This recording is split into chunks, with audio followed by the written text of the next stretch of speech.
Hello साथियों, A to Z classes में आपका स्वागत है।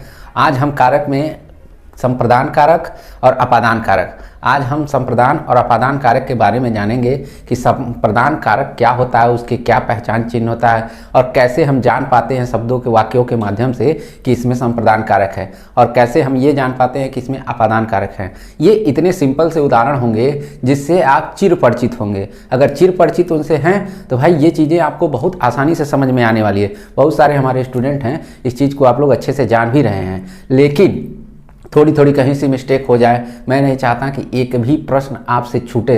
आप ये न कहें कि एक प्रश्न छूट गया बाकी मैंने सारा कर लिया।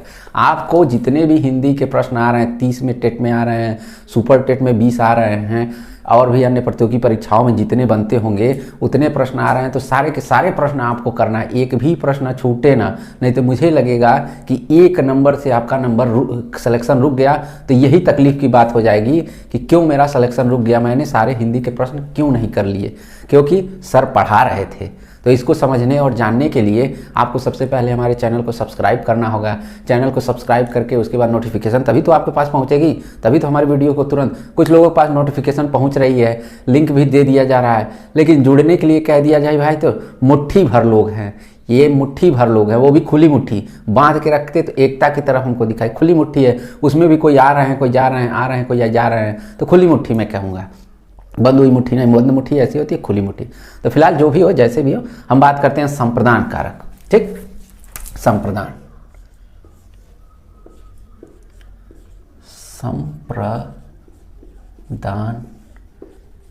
कारक। संप्रदान मीन्स होता क्या है, संप्रदान का शाब्दिक अर्थ क्या होता है, इस शाब्दिक अर्थ, शाब्दिक अर्थ इसका होता है, आप बताएंगे? बताइए, आप ही बता लीजिए, पहले आप ही बता लीजिए। देना, देना। और एक और ट्रिक इसका देख लीजिए, अगर संप्रदान जिसको नहीं आता हो तो आप संप्रदान के अंदर ही, संप्रदान जो शब्द है उसके अंदर ही वो वर्ड छिपा हुआ है, यानी ये दान लिखा हुआ है ना, ये दान लिखा हुआ है ना, तो ये दान देख लीजिए। ठीक, और जिस वाक्यों में इस तरह के वाक्य अभी मैं आगे लिख के बताऊंगा कि किस तरह से पकड़ेंगे। ये दान आगे का पकड़ के रखिएगा, संप्र छोड़ दीजिएगा, दान आगे पकड़ के रखिएगा। इसका पहचान चिन्ह क्या होता है भाई? इसका पहचान चिन्ह, पहचान को के लिए, को अल्प विराम के लिए एक में है, यही इसका पहचान चिन्ह है। को अलग है, देखिए मैंने अल्प विराम लगाया है, और के लिए ये अलग है। के लिए एक साथ बोला जाएगा, को एक साथ बोला जाएगा। अब यहाँ तक चीजें आपको अच्छे से समझ में आ गई। संप्रदान कारक का शाब्दिक अर्थ क्या होता है, देना। इसका पहचान चिन्ह क्या होता है भाई? को के लिए। अब ये इसकी एक परिभाषा बता दीजिए अपने भाव में, जो चीजें आप समझते हैं।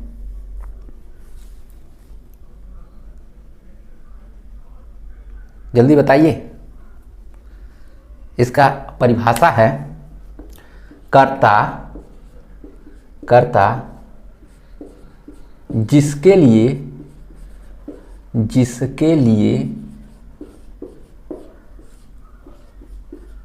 कुछ कार्य करता है, कुछ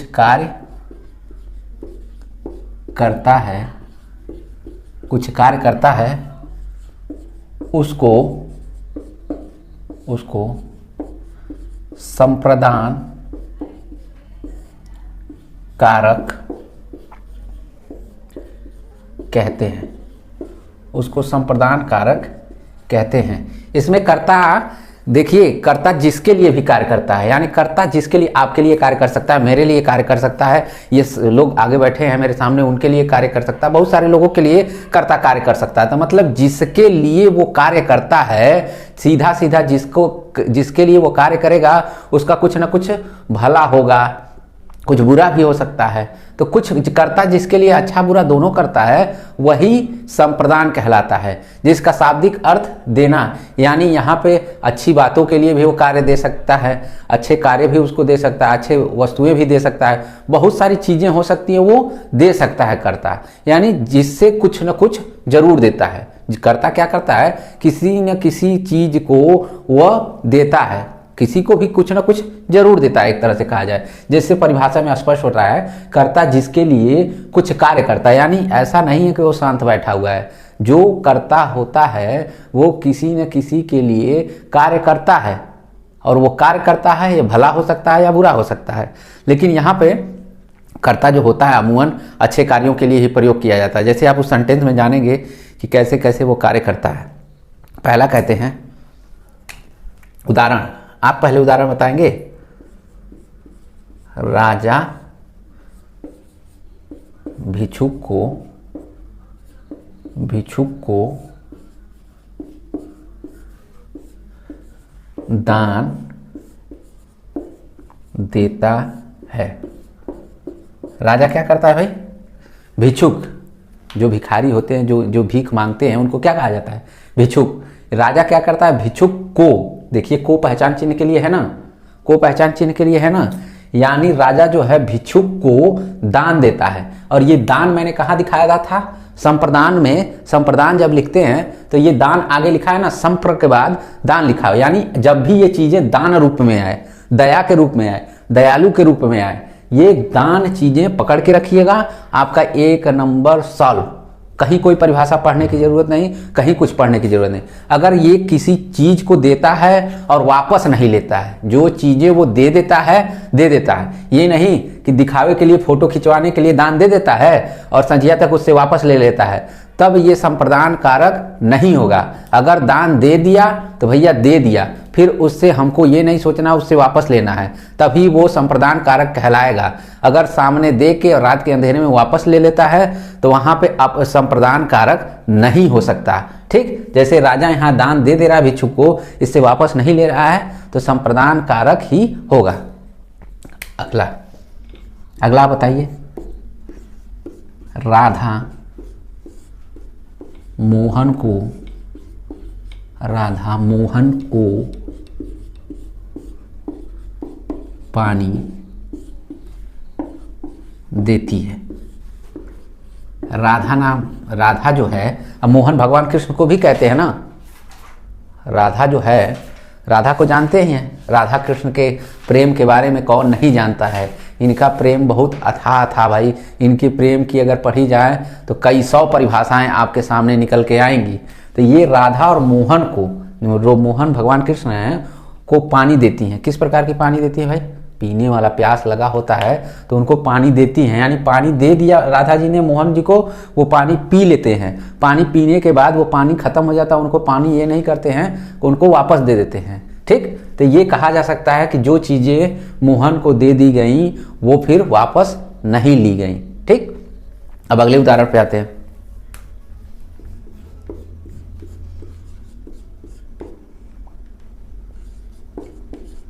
माँ बेटे के लिए भोजन लाई। के लिए, ये देखिए के लिए, ये पहचान चिन्ह में अभी तक को था, इन दोनों के उदाहरण के अंतर्गत मैंने को लिख दिया है। ये अब एक लिखा है के लिए, भाई इसका भी तो पहचान कैसे भाई, को तो बस पहचान लेंगे, के लिए अगर आ जाए तो कैसे पहचानेंगे, तो कहेंगे माँ ने बेटे के लिए भोजन लाई। माँ जो होती है बेटे के लिए क्या करती है, माँ जो होती है बेटे के लिए भोजन लाई। के लिए, किसके लिए भाई, बेटे के लिए। कौन लाता है, माँ लाती है। क्या लाती है भाई, भोजन लाई। यानी यहाँ पे एक सेंटेंस में कह रहा है कि जो माँ है बेटे के लिए भोजन लाती है। यहाँ पे कौन सा कारक हो गया भाई, कौन सा कारक हो गया, आप बताइए कौन सा कारक। अरे भैया लिखा हुआ है, एक और उदाहरण बताइए आप, एक और उदाहरण बताइए, आप बताइए, थोड़ा सा हम भी लिख लें कि देखें आप उसके बारे में जान रहे हैं कि नहीं।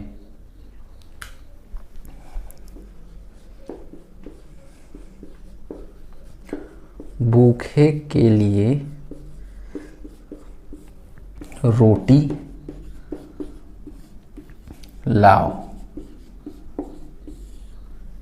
यहां भी के लिए जो पहचान चिन्ह है, यहां पे कहा जा रहा है भूखे के लिए रोटी लाओ। भाई कोई भूखा है उसके लिए रोटी लाओ। रोटी वो लेके क्या करेगा, वो खा लेगा। वो रोटी जब खा लेगा तो रोटी क्या हो गई, खत्म हो गई। यानी हम किसी चीज को किसी को दे देते हैं, फिर उससे कोई किसी प्रकार का यानी रोटी खिला के उससे पैसा ले लें तो भी वो संप्रदान कारक के अंतर्गत नहीं है। यानी हमने रोटी उसको खिला दी तो खिला दी, हमसे उससे कुछ नहीं चाहिए, हमारा कोई स्वार्थ नहीं है। आपको भूख लगी है, हमने उसको रोटी आपको दे दी, आप रोटी खा के अपनी भूख मिटा लेते हैं। ये चीज़ें होनी चाहिए कि ये संप्रदान कारक हो गया।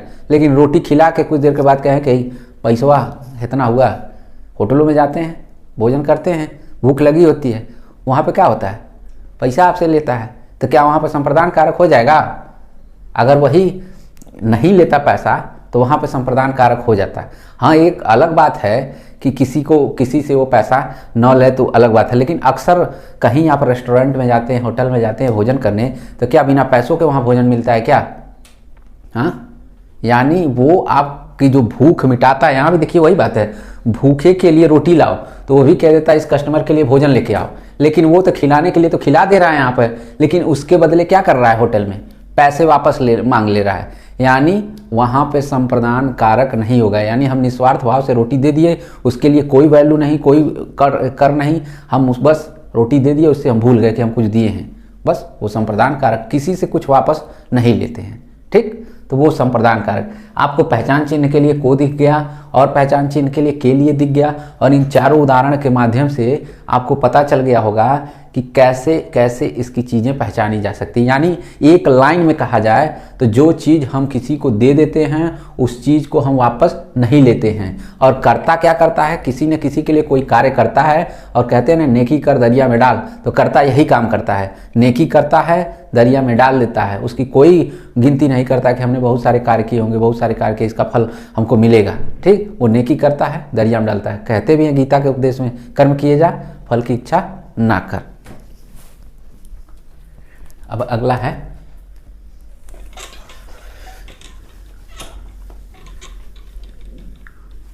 अपादान।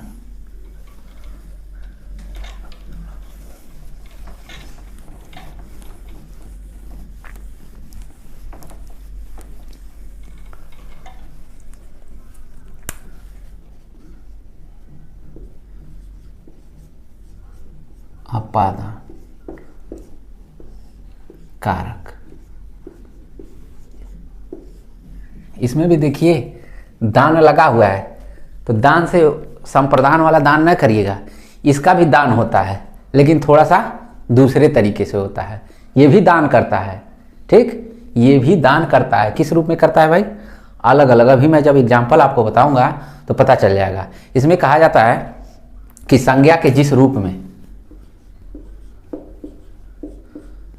संज्ञा के जिस रूप में तुलना चाहे समानता, कोष्टक में तुलना, समानता, अलगाव, भय, कोष्टक में डर, संज्ञा के जिस रूप में तुलना, अलगाव, भय, डर का बोध होता हो, बोध होता हो, वहां पर अपादान कारक उसे अपादान कारक कहते हैं, ठीक। ये चीजें हैं, मतलब यहाँ पे जिस चीज़ें का बोध होता है या भाव पैदा होता है, यहाँ अगर कहीं बोध लिखा है तो बोध रहने दो। अगर कहा जाए कि भाव पैदा होता है इसको देख के, जैसे संज्ञा के जिस रूप में किसी की तुलना की जाती है, तुलना की जगह वो क्या लिखता है, समानता की जाती है, तो भी बात एक ही है। अलगाव यानी किसी चीज़ से वो अलग हो रहा है तो ही अलग है। भय यानी कहीं कहीं भय की जगह डर लिख दे, डर के का बोध होता हो, चाहे डर का भाव आता हो, तो वहाँ पे कौन सा कारक होगा, अपादान कारक होगा। क्या होगा, अपादान कारक होगा। किस तरह से भैया अपादान कारक होगा, हाँ किस तरह से आप अपादान कारक कैसे होगा? एक सबसे फेमस इसका एग्जाम्पल होता है, वो बताइए। इसका पहचान चिन्ह आप पहले बता दीजिए। पहचान से इसका क्या होता है, पहचान चिन्ह होता है। से क्या होता है, अपादान कारक का पहचान चिन्ह होता है। कैसे भैया, तब उदाहरण बोलिए। जो एक सबसे फेमस उदाहरण है वो, वृक्ष से पत्ते गिरते हैं। ये क्यों, इसको वृक्ष से पत्ते अगर गिर रहे हैं तो क्यों भैया संप्रदान अपादान कारक आ जा रहा है? क्यों? क्योंकि आप यहाँ पे लिखे हुए हैं उसकी परिभाषा में कि संज्ञा के जिस रूप में तुलना, तो यहाँ पे तुलना तो हो नहीं रही है, यानी ये तुलना यहाँ पे इस वाले उदाहरण में फेल हो जा रहा है। अलगाव, ये चीज़ें यहाँ पे दिखाई दे रही हैं। भय, डर, गिर रहा है, कोई दिक्कत नहीं, हमको डर नहीं लग रहा है, कोई दिक्कत नहीं। यानी वृक्ष से पत्ते गिरते हैं, तो यानी ये तुलना, अलगाव, भय, यानी यहाँ पे अलगाव की ही स्थिति दिख रही है। यानी वृक्ष से जो क्या होता है, अगर पत्ते की जगह लिख देता कि वृक्ष से फल गिरते हैं तो क्या होता है? आप ये कहेंगे कि सर आप तो बस पत्ता बताए थे, तो हम तो फल को नहीं जान पाए। तो भैया कोई भी किसी चीज़ों से अलग होगा, किन्हीं भी चीज़ों से अलग होगा। जैसे दो लोग होते हैं, बहुत प्यार करने वाले लोग होते हैं, ठीक, तो जब बहुत प्यार करते हैं तो दोनों लोगों का अलगाव जब होता है, दोनों लोगों का बिछड़ाव जब होता है, तो भी क्या होगा, क्या होगा भाई? जब वो दोनों मोहब्बत करते थे और दोनों लोगों को उनसे जुदा कर दिया जाता है, दोनों को अब एकदम अलग कर दिया जाता है, हटा दिया जाता है। लड़की की शादी कहीं और लड़के की शादी कहीं और, यानी उन दोनों लोगों का रास्ता बिल्कुल अलग अलग हो गया। वहाँ पे भी क्या होगा, अपादान कारक हो गया। यानी वृक्ष से पत्ते गिरते हैं, फल गिरते हैं, टहनियाँ गिरती हैं, मतलब जो भी गिरता है, ठीक, बस अलगाव की स्थिति होनी चाहिए। अगर अलगाव आपको लग रहा है वाक्य में कि इन चीज़ों से ये चीज़ें अलग हो रही थी, जैसे कहा जाए शरीर से जान निकल गई, वो क्या आ जाएगा, किस तरह का उदाहरण, अपादान ही कारक होगा। ठीक, अगला है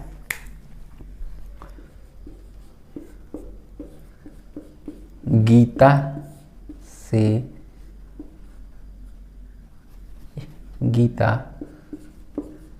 सीता से अधिक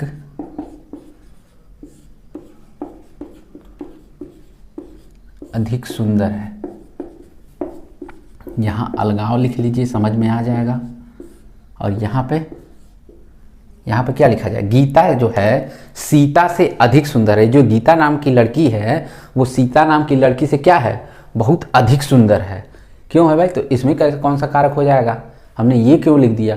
क्योंकि मैंने ये परिभाषा में आपको बताया है कि जिस रूप में तुलना की जाए, देखिए तुलना की गई है ना, गीता से अधिक या कम। तुलना में सिर्फ अधिक नहीं हो सकता है, कम भी हो तो भी वहाँ पे तुलना हो रहा है। नहीं तो आप सोचेंगे सर बस आप तो अधिक ही बताए थे, कम का नाम ही नहीं लिए, तो इसमें कौन सा होगा? या तुलना का मतलब आप कम या अधिक आप बात कर रहे हैं, समानता असमानता की बात कर रहे हैं, तो भी वहाँ पे कौन सा कारक होगा? अपादान ही कारक होगा। क्योंकि देखिए पहचान चिन्ह में भी आपको वो वर्ड दिखाई दे रहा है ऐसे, यानी गीता सीता से अधिक सुंदर है। और इसी को लेके बवाल चलता है कि फलनवा उससे ज़्यादा सुंदर है। कहाँ सुंदर है? तो भाई उसके पास इस तरह की कॉस्मेटिक क्रीम है, उसके पास इस तरह की साड़ी है, उसके पास इस तरह के परिधान है, उसके पास इस तरह, उसी को लेके सबसे ज़्यादा बवाल मचा रहता है कि इसी को देख के दूसरे को देख के कि भैया हमारे पास हाई है, उनके पास हाई है। ये सारी चीज़ें देख के क्या होता है, वाला होता है। तो यानी गीता सीता से अधिक सुंदर है, ये बता रहा है, तुलना कर रहा है। यानी यहाँ हम लिख सकते हैं तुलना, यानी किसके द्वारा तुलना कर रहा है कि गीता जो है सीता से अधिक सुंदर है। ये कौन सा कारक हो गया? अपादान कारक हो गया। अब आते हैं गौ, तीसरा उदाहरण। रीता कुत्ते से डरती है। ये क्या हो रहा है? रीता क्या है? रीता जो है ये कुत्ते से डरती है। किससे डरती है? कुत्ते से। कुत्ते रास्ते से जा रही थी, कुत्ता भौंक रहा था। जब वो भौंक रहा था तो रीता क्या हो रही थी? डर रही थी। यानी कि रीता जो है कुत्ते से डरती है। और इसका पहचान चिन्ह क्या है? से। पूरा सेंटेंस जो वाक्य है उसके अंदर भी से आया हुआ है। यानी रीता क्या है? कुत्ते से डरती है। जब डर रही है तो परिभाषा पे एक बार वापस चलते हैं। संज्ञा के जिस रूप में तुलना की जाए, अलगाव या भय। ठीक, यहाँ पे कौन सा है? भय। यानी डरना जो है भय है। और ठीक किससे पहले? पहचान चिन्ह के ठीक बगल में। तो जब इससे अधिक कम, इससे डरना, यहाँ से अलगाव, यानी सारी चीज़ें किस चीज़ को दर्शा रही हैं भैया?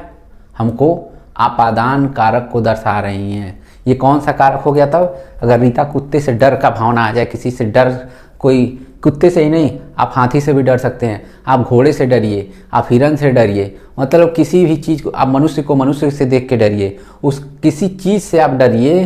अगर डर की भावना आ रही है किसी को देख के, उससे महसूस करके, उसके भाव से, तो वहाँ पर क्या होगा? अपादान ही कारक होगा। ठीक, अगला है गंगा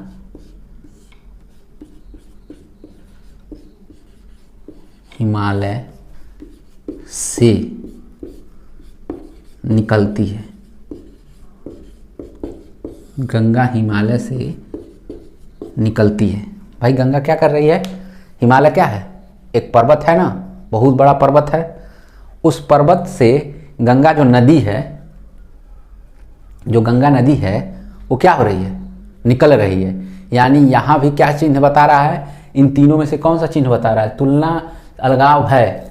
यानी ये गंगा नदी जो है हिमालय से क्या हो रही है? हिमालय से अलग हो रही है। यानी अब ये वापस नहीं जा सकती। निकल गई तो निकल गई, फिर वापस आने का कोई रास्ता नहीं। यानी अगर पेड़ से जो पेड़ है, वृक्ष है, उसके ऊपर से फल नीचे आके गिर जाता है तो क्या फल ऊपर जाके फिर लग जाता है क्या? पत्ते नीचे आते हैं तो फिर जाके फिर पत्ते लग जाते हैं क्या? नए आ जाएंगे, वो चलेगा। उसी तरह हिमालय नदी जो है, हिमालय पर्वत जो है, उससे गंगा बारंबार बाहर निकलती रहती है। गंगा नदी जो है, पानी उसका हमेशा बारंबार बाहर निकलता रहता है। ये नहीं कि फिर इधर से निकला और इधर से चढ़ गया, ऐसा नहीं होता है। यानी उस चीज़ से गंगा जो है हिमालय से बिल्कुल अलग होती है, निकल जाती है। यानी हिमालय अलग हो जाता है उस समय और गंगा अलग हो जाती है। तो वहाँ पे क्या चीज़ें आती हैं कि भाई गंगा हिमालय से अलग होती है, यानी अलगाव की स्थिति यहाँ भी है। अगला उदाहरण ले लीजिए। राम घर से क्या है? हमारा पहचान चिन्ह। घर से बाहर आया। घर से क्या करता है? राम घर से क्या करता है? बाहर आता है। यानी घर में अभी तक रहा था, कोई कारक नहीं दिखाई दे रहा था, लेकिन जैसे ही वो घर को त्यागता है, घर से बाहर आता है, ठीक, वो स्कूल चला जाता है, ठीक, वहाँ पे घर से उस समय के लिए अलगाव हो गया ना। यानी उस चीज़ का लगातार, मतलब कुछ समय के बाद वो तो घर आएगा ही आएगा, लेकिन ये नहीं कि निकला फिर अंदर चला गया, निकला ऐसे अंदर चला गया, तब वहाँ पे वो अपादान कारक नहीं होगा। वो घर से, यहाँ पे कह रहा है ना, घर से बाहर निकल गया। यानी खिड़की के रास्ते भी वो सामान ले सकता था, यानी जो भी मिलने आया था खिड़की रास्ते से भी बात हो सकता था, लेकिन नहीं, यहाँ पे कह रहा है ना, राम घर से, पहचान चिन्ह भी, और घर से बाहर, यानी घर से उसका अलगाव हो रहा है। तो यहाँ पे क्या होगा? अपादान कारक होगा। ठीक, तो अभी तक ये दोनों कारक अपादान, संप्रदान और अपादान आपको अच्छे से समझ में आ गए होंगे। अगले जो बाकी के कारक हैं 3, वो कल हम लोग अगली कक्षा में जान लेंगे। और अभी तक जिन लोगों ने हमारे चैनल को सब्सक्राइब नहीं किया, भाई चैनल को सब्सक्राइब कर दें और अधिक से अधिक लोग क्लास में जुटें। धन्यवाद।